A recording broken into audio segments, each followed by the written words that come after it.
রাখাল রাহার দুই গেলে জুতা মারো তালে তালে রাখাল রাহার দুই গেলে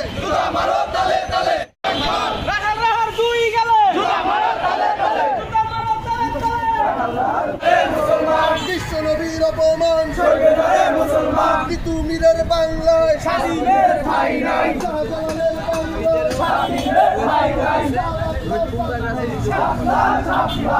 তাদের একমাত্র শাস্তি মৃত্যুদণ্ড করার জন্য সবাই একত্রিত হয়েছি। আমরা সবাই বলতে চাই, বাংলার জমিনে কোনো শাতিমের ঠাঁই হবে না। শাতিমের একমাত্র শাস্তি সেটা হবে মৃত্যুদণ্ড, সেটা প্রকাশ্যে কার্যকর করতে হবে।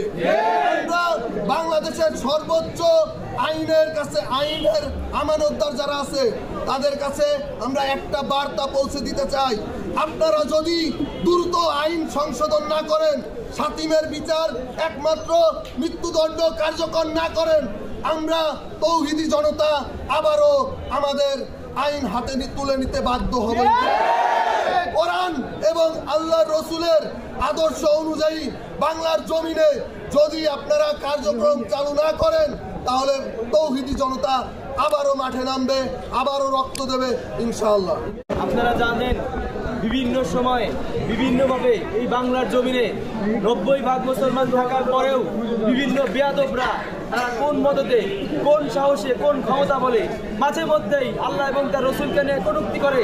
আম্মা জান আয়েশা রাদিয়াল্লাহু তাআলা আনহা তার পবিত্র চরিত্রের উপর কালিমা লেপন করার চেষ্টা করে। আমরা বারবার রাস্তায় নামার পরেও, আমরা আইনকে শ্রদ্ধা জানানোর পরেও বাংলাদেশের সংবিধানে আজ অবধি কোনো সরকার এমন কোনো আইন পাশ করে নাই যে আইনের মাধ্যমে এই তাদের উদ্ধত্তমূলক আচরণ, তাদের আল্লাহ এবং তার রসুলের সামনে বেয়াদবিকে বন্ধ করার জন্য কোনো কার্যকরী বিচার ব্যবস্থাকে আজ পর্যন্ত প্রণয়ন করা হয় নাই। আমরা বারবার দেখেছি এই বাংলার জমিনে অন্যান্য ধর্মাবলম্বীদের সাথে আমাদের সম্পৃক্ত থাকার পরেও বারবার কিছু নাস্তিক, ব্লগার সহ কিছু মানুষেরা, কিছু জানোয়ারেরা আল্লাহ এবং তার রসুলের বিরুদ্ধে কথা বলে। আমরা বারবার বিচার চাওয়ার পরেও সাংবিধানিক বলে আজ পর্যন্ত আমরা কোনো দৃষ্টান্তমূলক বিচার দেখতে পাই নাই।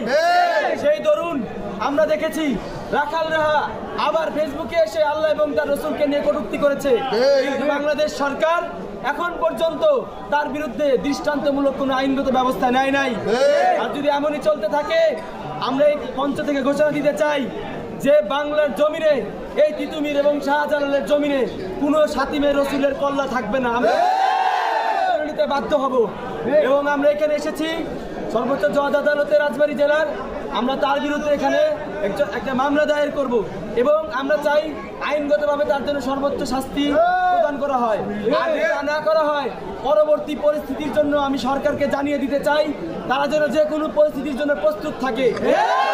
এই তৌহিদি জনতা নিজের জান আল্লাহ এবং তার রসুলের নামে হাসি মুখে রাজপথে বিলিয়ে দেওয়ার জন্য প্রত্যেক নামাজে দোয়া করে।